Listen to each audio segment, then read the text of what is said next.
Welcome to Disruptive Successor, a show for next generation leaders in family businesses and entrepreneurs who want to disrupt the status quo and take their existing business to a whole new level. We all know that what got us here isn't going to get us there. This show will provide inspiration, advice, and resources to help you create massive impact. This podcast is sponsored by myself, Jonathan Goldhill, and my company, the Goldhill Group, where we provide coaching for growing companies. I'm Jonathan Goldhill, and my purpose is simple: to guide entrepreneurial leaders in family businesses towards more freedom and fulfillment. I want entrepreneurs to get clarity around the changes that will make them and their businesses more successful so they can experience the same freedom I've enjoyed in my life. Our proven practices challenge business owners to think differently about their business and how they're running it, and quite literally become game changers in our clients' companies. Learn more at thegoldhillgroup.com website, where you can schedule your free strategy session.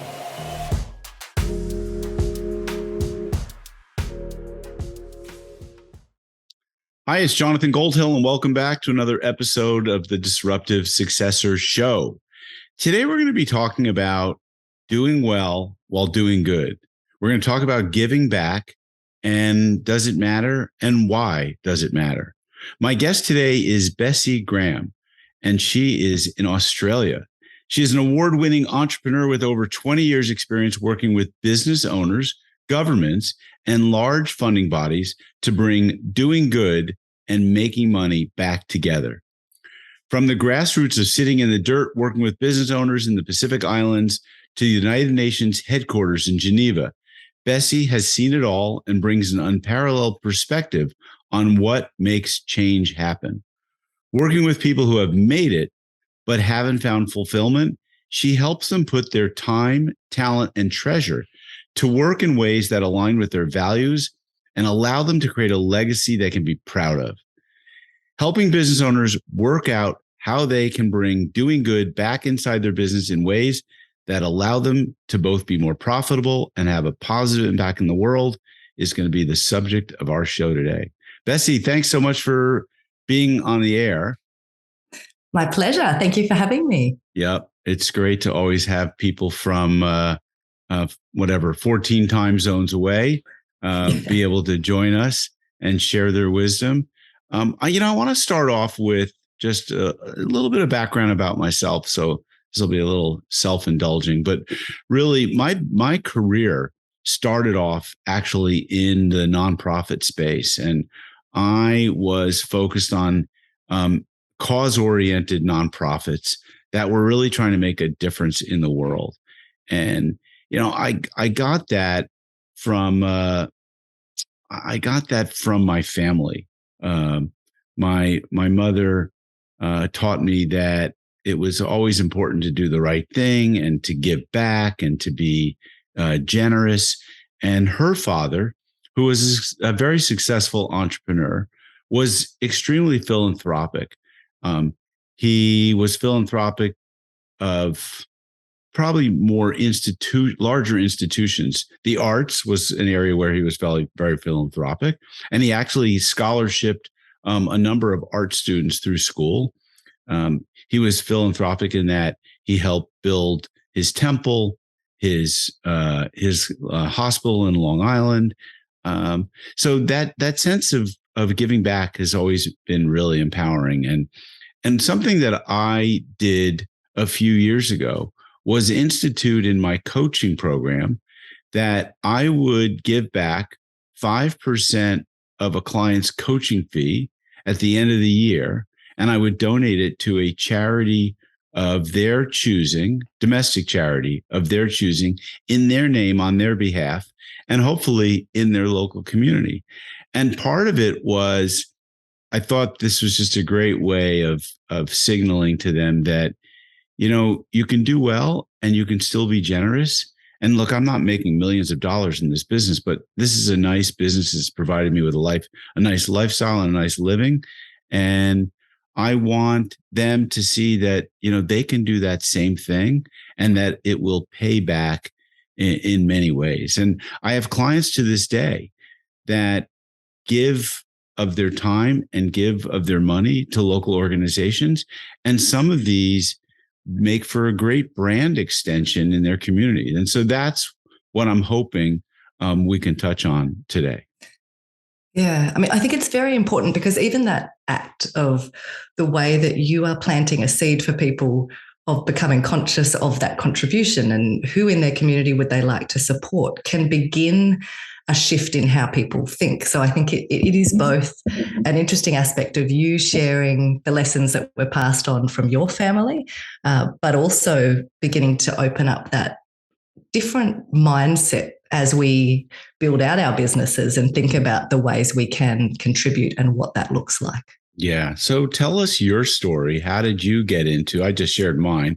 What's your short story on how did you get to where you are doing what you're doing? And tell us a little bit about your company. You don't like that's like an afterthought. I noticed it was just like in the signature of your email to me, Benefit Capital. It sounds like you do something that might benefit others. So tell us a little bit about like how did you get to where you are and what you're doing today?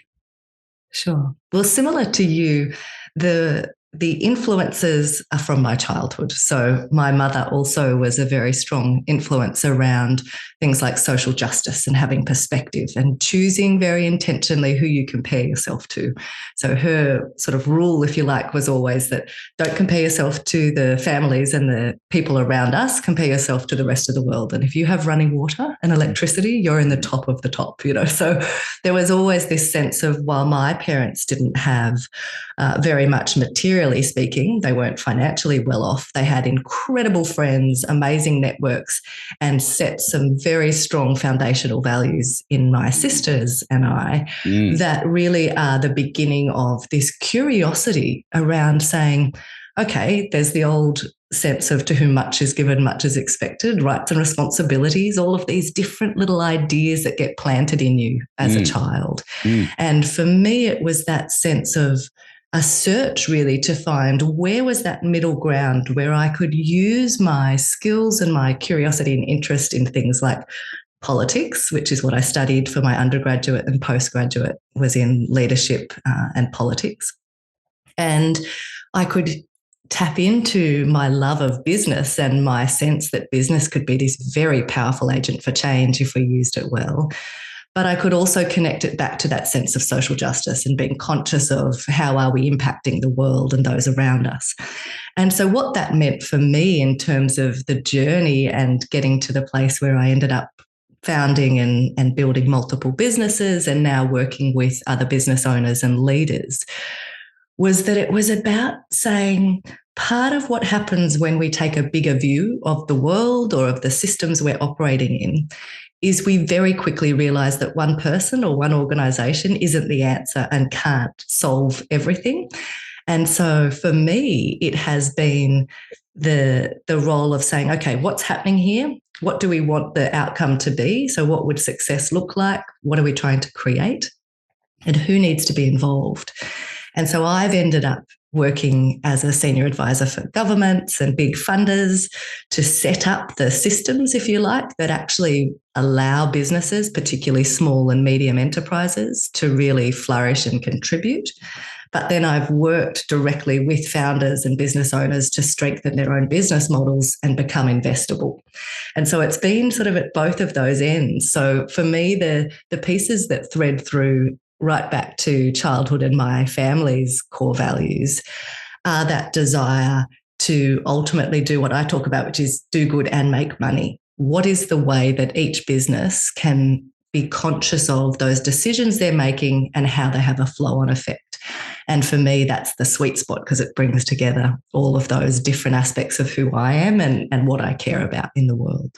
I think that's really great. I mean, when you introduced yourself to me, it took me back, like flash backwards through the different organizations that I looked at, and in terms of participating with one or two as an investor, others as to be an employee. And these were companies that had a double bottom line. They were focused on doing well while doing good.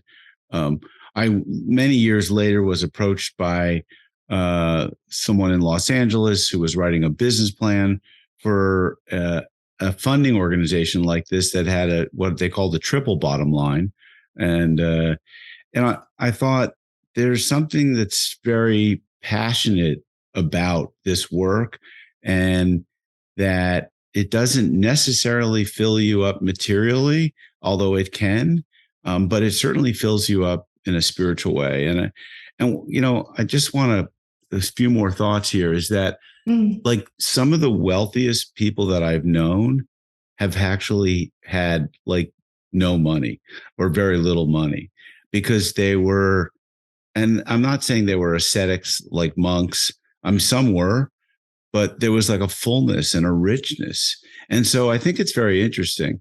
I've noticed in my life gravitating towards all different types of people, as I'm sure we all do. But I've noticed that I'm very impressionable, and I've been impressed by people who have no money and have this huge amount of spirit, and contentment. And contentment, right?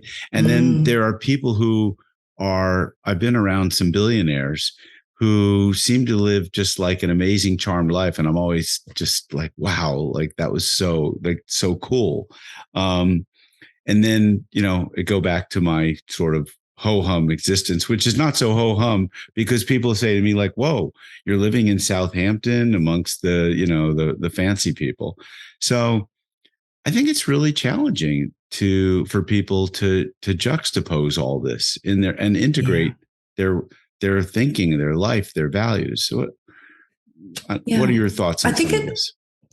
Yeah, I mean, I think it's one of the pieces where anyone can go on this exploration and start to think about what do they actually want, and how would they feel that sense of freedom and fulfillment that we're talking about.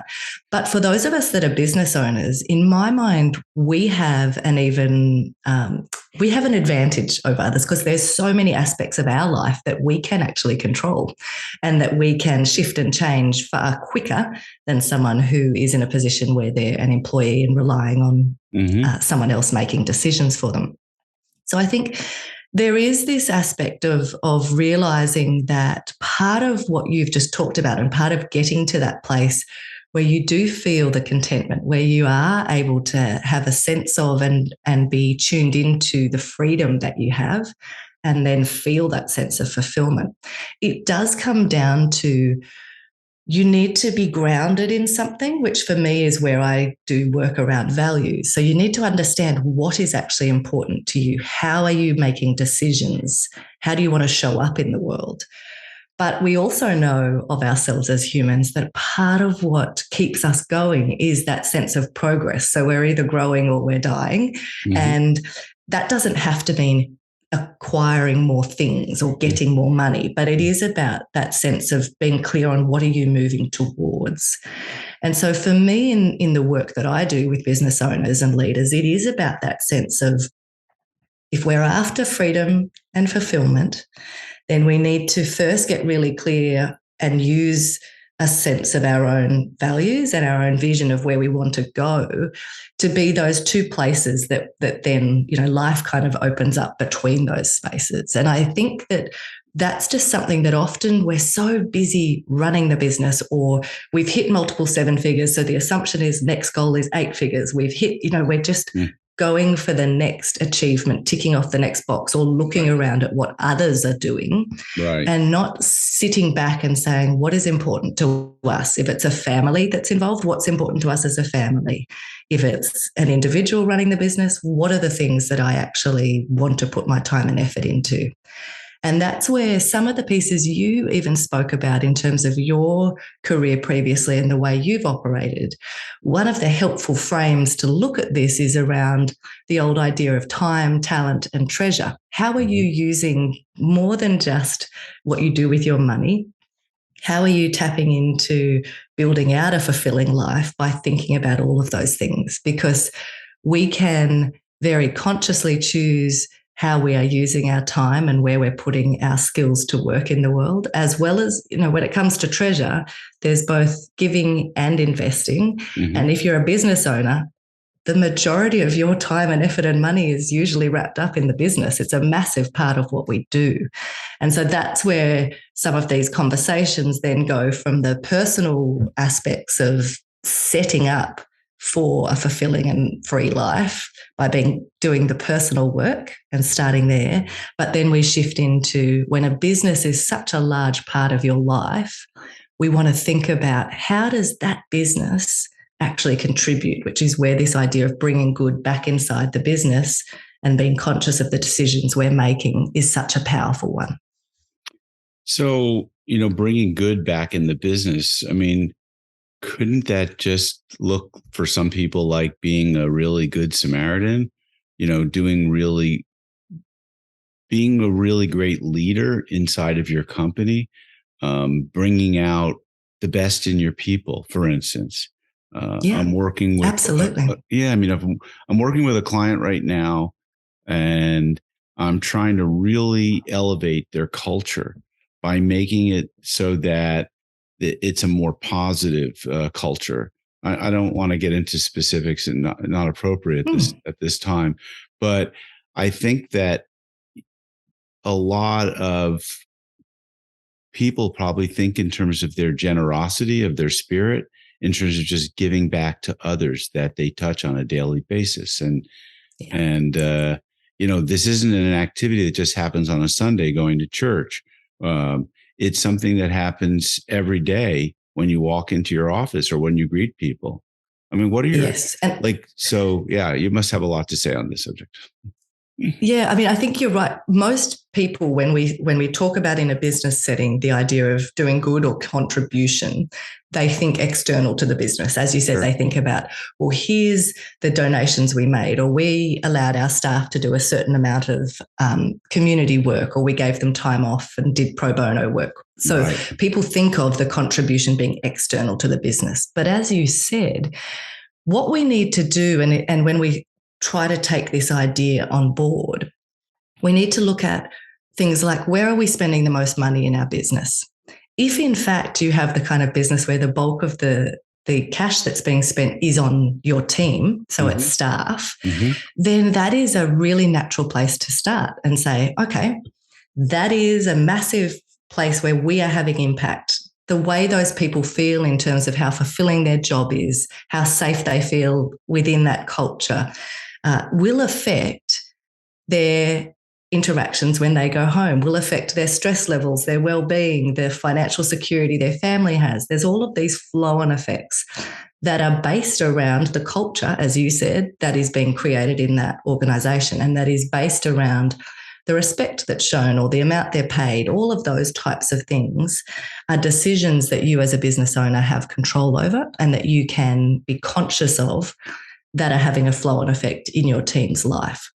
And if that is the place that you start, for example, so there's lots of different ways you can do good in the business, but there's three kind of primary ones that usually someone will fall into at least one of them. So if we start with that one around your team, so if the team is where you're going to focus to bring good back into the business, those aspects I just spoke about are part of the benefits in terms of the contribution. You are creating a space that is a better place to work and that has those effects I talked about. But when we are trying to do good and make money in the same business, we do, as the business owner, have to make this stack up financially as well. Okay, so it's not about saying, oh, how do we just suddenly pay everyone 40% above the expected wage and do all of these things that don't actually then stack up financially. But what we need to start to look at is, okay, what are the ways where I can create things that are mutually reinforcing? So by my staff actually loving working here and feeling a sense of pride in connection to this organisation and being loyal and committed to me, we will reduce turnover. We will have less expense around training and development costs for new staff and recruitment of new staff. We will also have a team who are better equipped and more positive in their engagements with our customers. So they will create a better customer experience, which will drive revenue into our business.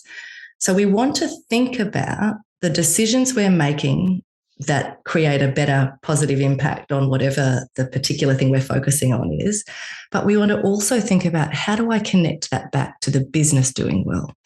because we don't need to be martyrs or apologetic about the business needing to stack up financially or us needing to do well. The fact is we've set up a business and taken risk and reward should go together. So we shouldn't just be making other people earning more money and having no stress in their life, and we carry all that stress and pressure. Mm-hmm. But we want to create that mutually reinforcing win. So if it is within your team, that's sort of some of the ways that you can think about it creating both the positive good and the financial good. For other people, there will be an aspect of their business where they say, actually, the focus for us in bringing good back into the business is really around our customers. So we are passionate about the change we create for them or the access we give them to a product that really improves their life. And so we want to focus on choosing who those customers are, serving them really well, and being very conscious of the delivery of a wonderful product or service, depending on what your business is. And by us being really focused on that and delivering that outcome, there is this positive flow-on effect in the world. So they either, their lives are improved if you're helping them with their children's engagement at school that they were stressed about, that has a positive flow-on effect for that child's life, or whatever it is your business does. If the customer is your focus, it has that win again of a customer that is served better will talk to others. So you'll have raving fans. They'll be out there referring other people to you. They will also stay working with you. So there'll be recurring revenue. So it has this positive impact on the revenue side of your business, but it makes you really conscious of how you're making decisions to ensure you have that positive impact for the customer. So there's sort of two of those examples. And then the third one, depending if someone is more of a production focus, if they are making physical products or services, is in that back end of your business. So a production focus is starting to think about things like your supply chain and where your products are made and how you ship them and package them. So all of these things that often have either an environmental impact or a social impact in another country where we've tended to outsource because it's cheaper. It's starting to think about those decisions and not just see them as externalities, but instead drive the business in a way that it can take responsibility for those while also creating the financial upside. So that's sort of three of the ways within a business that, depending what decisions you have control over, where you have influence, and where you're spending money, you can start to say, okay, how do I think about this? Not as an external piece of just giving to a nonprofit or a charity, but about thinking about the components that you spoke of where am I having an impact on someone's life or on some other aspect, and how could I make decisions differently that started to mean even if this business only ever broke even and we couldn't give a donation, we would have made the world a better place. Wow. There's so much to this subject. I found my mind going in a lot of different places while you were speaking and thinking in terms of some of the companies that I am a big fan of that, maybe don't treat their employees all that well. And I'll go with one example. So I'm a big fan of Amazon. Amazon makes my life really easy.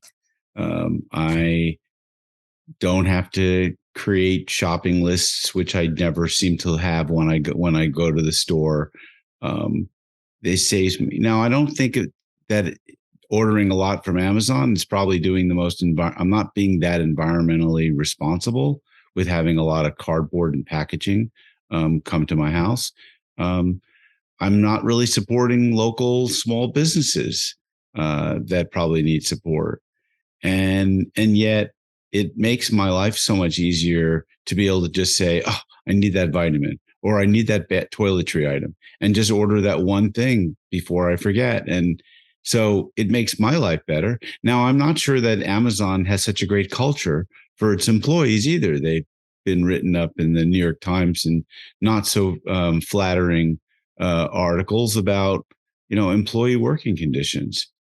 So I'm just using that as one company as an example. I mean, I could go on with Google as well and say, like, Google makes my life easier. I hardly pay anything to them. I use their search. I use their driving, their transport, I use so many of their apps that I just take for granted that are free.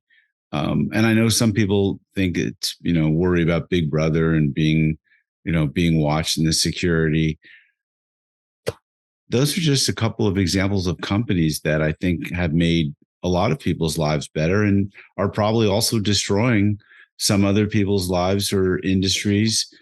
So the complexity in this topic that you speak about, and because I didn't even think in terms of doing well and doing good until we started talking. I didn't think that you could just do good by being a good person in your own company. And, Yeah. by showing up in a really positive way. Like there are so many this is like an onion. You peel layers back and there's other things to look at.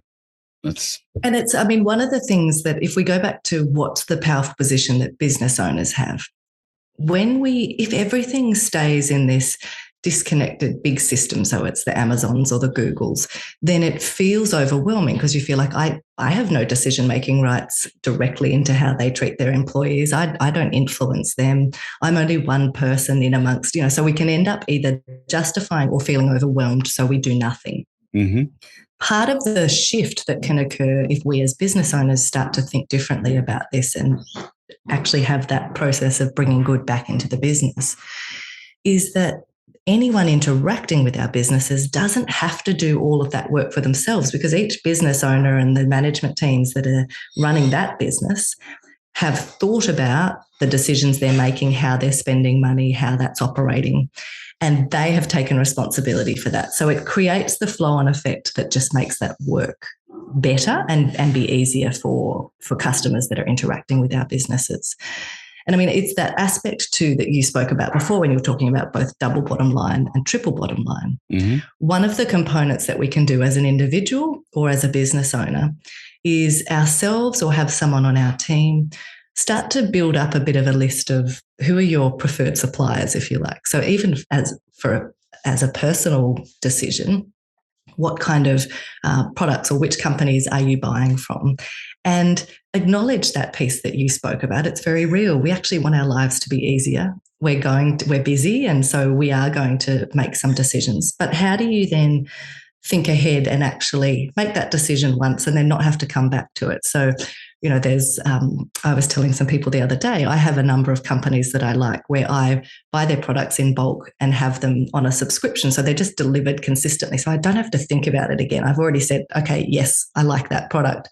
Just deliver that on a rotating basis. I know how often I use it, and then I don't think about it again. So I think we also need to be pragmatic and say, in amongst a busy life, what things can I be thoughtful of, make an intentional decision once, and then just set it on autopilot so that there aren't some of those flow-on effects. Yeah. So how do you work with a client? What does your process look like? Is it different client from client? Are you working with mostly individuals? Are you working with the team? What does it look like? In the coaching work, it's with the individual. So it's with the business owner or leader. And that's the focus at the moment for me. And so where that's going with some people, that is one-on-one over Zoom, your usual sort of coaching calls. But then the bulk of the focus is on quarterly sessions. So for example, I'm in the US quarterly and doing face-to-face 2-day retreats with small groups of people around some of these aspects of trying to drill in and get really clear on what does freedom and fulfillment look like for them and how do we build out that life for them, acknowledging and understanding the practicalities of their business being a major part of what will ultimately be their legacy. So there's small group and one-on-one components to the coaching, but that shift has been in the last few years around where for 20 years before that, I've been very much focused on getting into designing the business model and how does that work and what does that look like.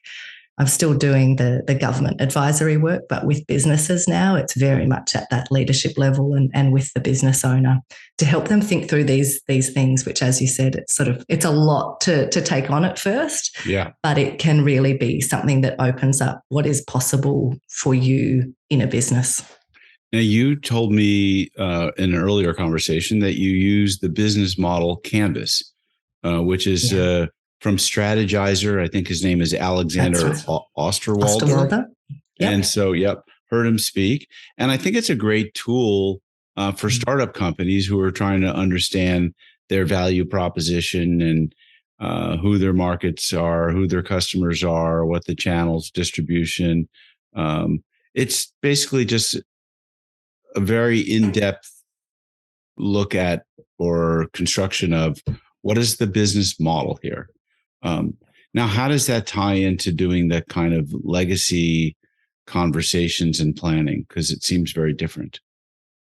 Well, it's again, when a business is a big part of where you're putting your time, talent, and treasure, and it takes up a lot of your life, the aspects of trying to figure out how that business is actually aligned with your values and is contributing in ways you want to is an important part of the conversation. Mm-hmm. The business model canvas itself, in my mind, and we've been using that for about 12 years. We were part of the original kind of group that was playing with it back before the book came out. And it is such a powerful tool because unlike if we just write a business plan and you have a 50 or 80 page document, as you change different things, you can't see the relationship between a change you make on page 45 and then automatically remember, oh, that will affect something I wrote on page 15. I need to go back and adjust that. So if we get into really detailed implementation aspects of business planning, which is about that execution, before we've really landed on the overarching model, we can miss important things. The business model canvas, by having it on one page and having these 9 boxes that are the aspects that make up your business, what it allows us to do is at a high level very quickly see, oh, if I change who this customer segment is, it actually will fundamentally change the value proposition I need to deliver. And that's going to probably change my pricing structure down there in the revenue streams. And so you can see very quickly the relationships. And that for me is the power of the business model canvas, is your ability to see the snapshot of the relationship. Yeah. Now, when we then think about those aspects of how do you do good inside the business, how do you think about that from a legacy point of view? Once we're clear on our values and that broader vision of what we want to be part of contributing to in the world, the business model canvas is a really easy way to then look at what you're doing, how you're making decisions, what are those key activities. So if we think of the back half of the business model canvas, which is your key activities, your key resources, your key partners, and your cost structures, those pieces, we can then examine them and say, okay, there's actually some really interesting mismatch going on here. I'm partnering with people that probably aren't actually aligned with what I want to be part of in the world. Maybe I need to find new partners. The way that it just brings to the surface very quickly those areas that you then need to think through how you will work on. I think probably the other aspect then related to that is this idea of when we think of any of these going through this journey to trying to bring good back into the business, it will be a journey. So you're not going to be able to just go from where you are today to being, the most extraordinary world-class business that's doing everything right. But if we can map out those horizons and say, actually, by 2030, we want to have reduced our packaging by this much, and here we're going to do some step change. It's about becoming conscious of and then making the decisions of where you prioritize, what work you do, and sharing that where appropriate with both your team and your customers so that they know that journey you're going on, and there's a sense of integrity and just openness about what's actually happening in the business. Yeah. Okay. I want to go back to something that was earlier in our conversation. And it's the notion that a business has a set of core values, usually a handful of them. Every, author, leader, thought leader talks about this. Is something that I do with all my clients, is come up with and define what those core values are, and then make sure that they're living and breathing in the organization. They're not aspirational, all stuff I'm sure you understand all too well. And when I first got into coaching, I was a cross between a life and a business coach. And so we asked, what are your top 5 values in life? And those were completely different. And I'm wondering if there's, supposing you have a handful of values at most, maybe in your personal life, and a handful of values, or your family life, and a handful of values in your business life. Um, is there ever a time when you have to reconcile those two because they aren't necessarily in alignment with each other, or there might be some conflict, or you do one thing at work and another thing at home? I mean, are you dealing with both sets of these values and having to, and is there like some kind of a, because they, in my life, they always just stood very separately. And I'm guessing they do for a lot of people, right? Yeah. I mean, it's a very interesting thing. And yes, absolutely, we deal with that. So the person that I always have used their work around values is Patrick Lencioni. Of course. And you talked about core values and aspirational. So I'm guessing you are familiar with him.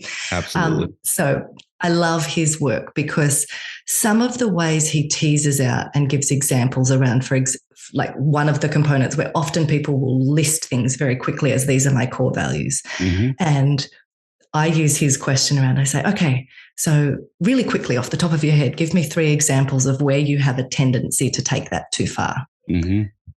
Mm. So if someone says innovation is a core value, but everything that they do is conservative, risk averse, right. You go, I'm hearing no examples of you being extremely innovative and pushing the envelope on that. Like, right. Let's talk about that. Is that really a core value, or is that aspirational? Mm-hmm. So Patrick Lencioni's work, I think, is a really helpful lens to take, and his sort of different categories of values is useful. Right. For me in my life and when I work with people, I am very clear on the core values of my family growing up.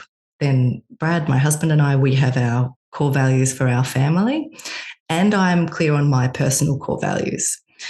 It can, like you said, it can feel like it's a lot of things. When you then add in a business, what does that look like? But there's overlap between them. So, for example, with, there'll be versions of the influence from my family growing up. So there was a core value around independence and work ethic. And for me personally, that's shifted into some aspects around legacy and autonomy. I need to, there's some independent stuff that's still there. But so I can see the influence of each of those.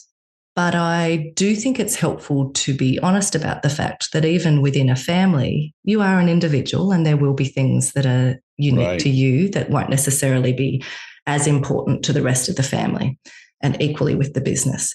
So I think one of the pieces that is helpful is to be clear on those aspects of how your values play out in different areas. And then the place that I see it rub and cause problems is more when we go into what Lencioni talks about, of the tendency to take it too far. So, for example, in one of the businesses I founded, where I was the founder and CEO for 8 years, one of our core values in that business was around pioneering.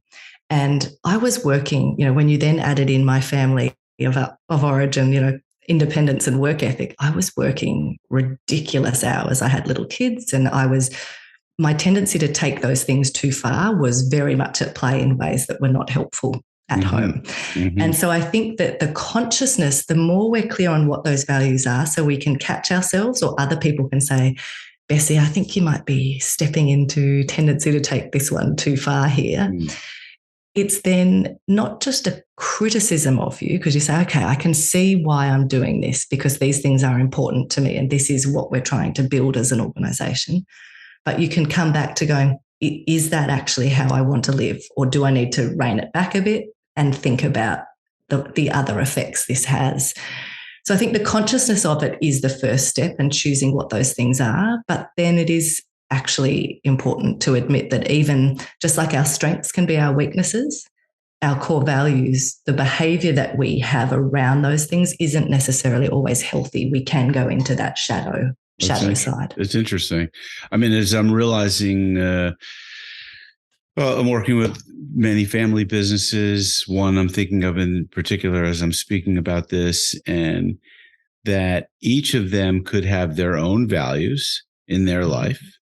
And they could have their own family values, the family that they're maybe married into, yes. The family of origin, might have its set of values and the business has a set of values, it becomes a little bit confusing or complicated as to, is this the right value? And coming up with values might be altogether tricky because if one person's got a louder voice in that family, you might be listening to what their values or what they think the values should be.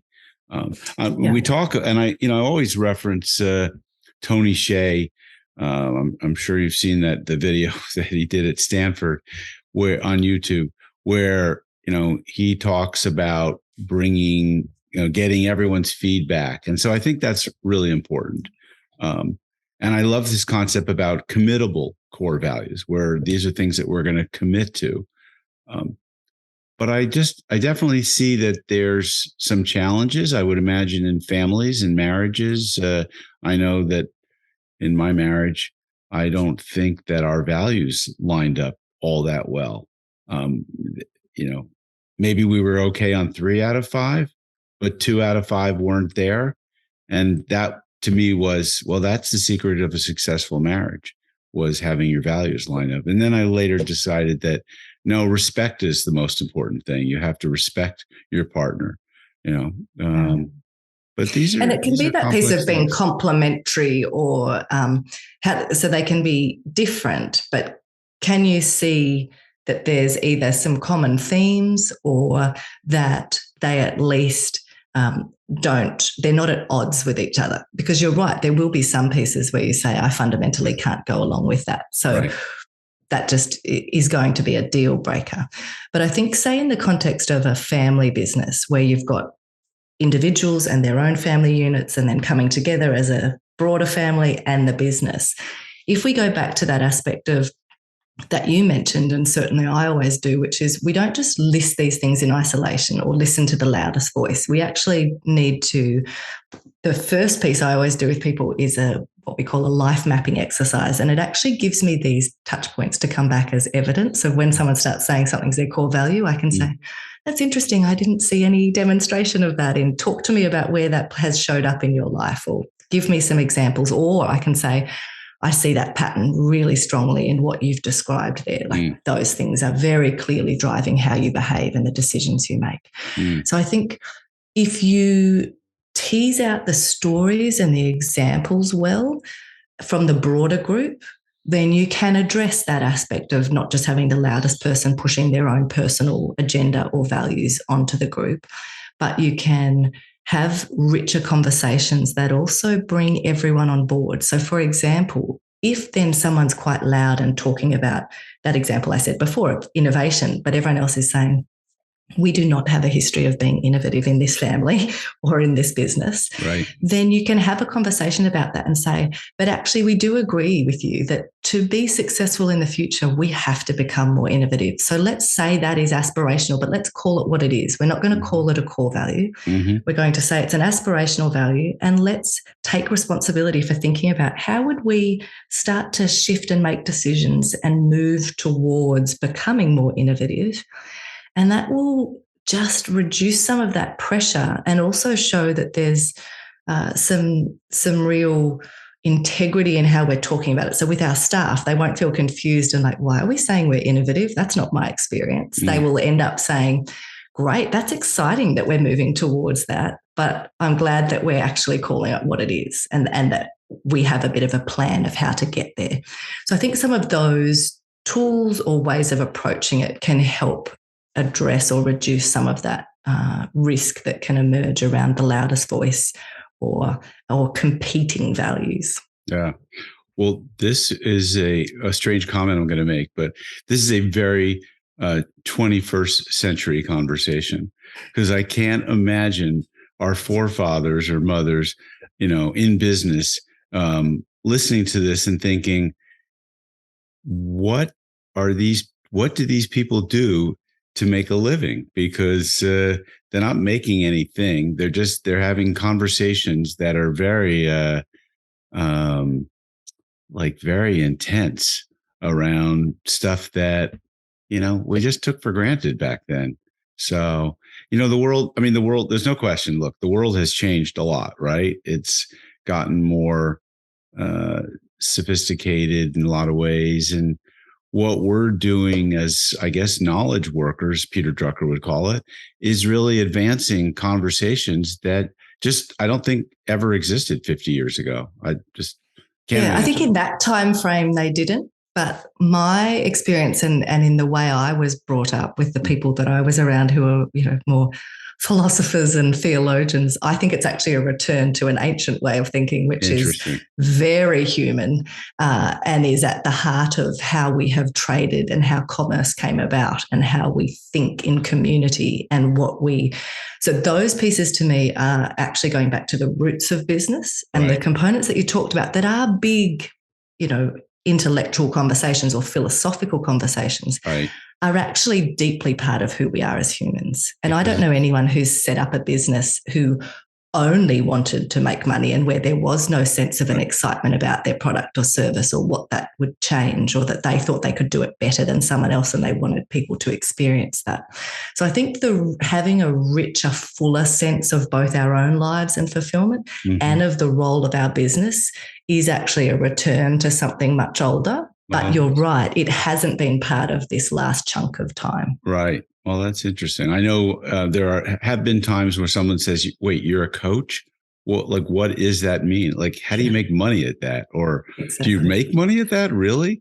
So, it's pretty interesting. Well, this was an enjoyable conversation, so much. So tell us a little bit about, what's a good client for you and how do people find you? Yeah, so my website is bessigraham.com, so people can contact me there.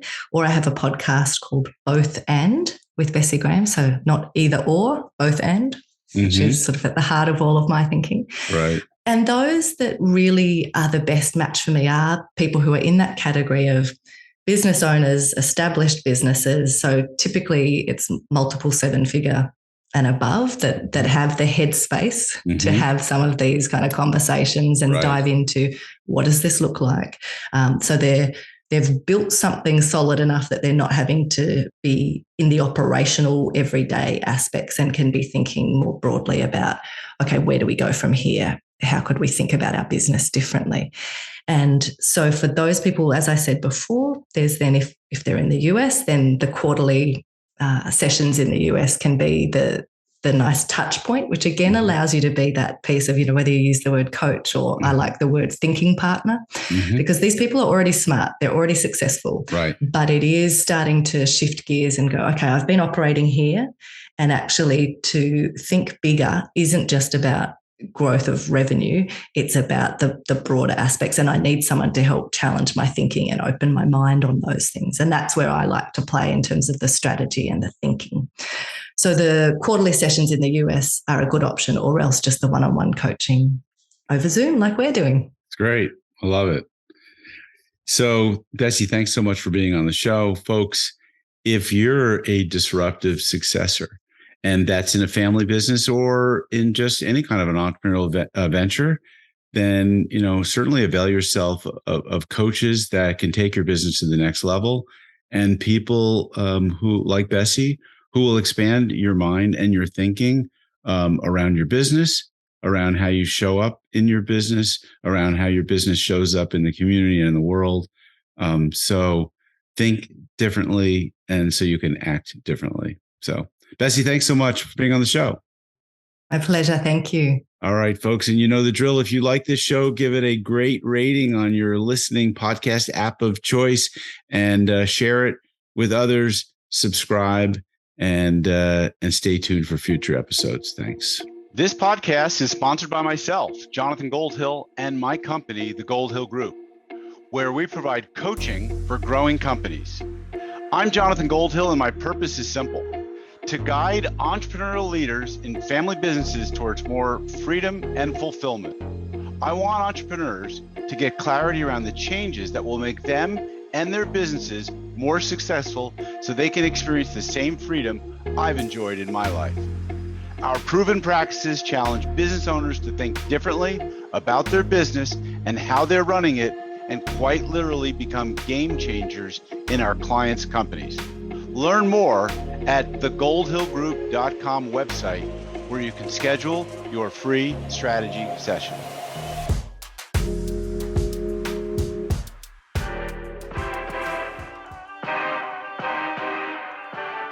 Thank you for joining us on the Disruptive Successor podcast.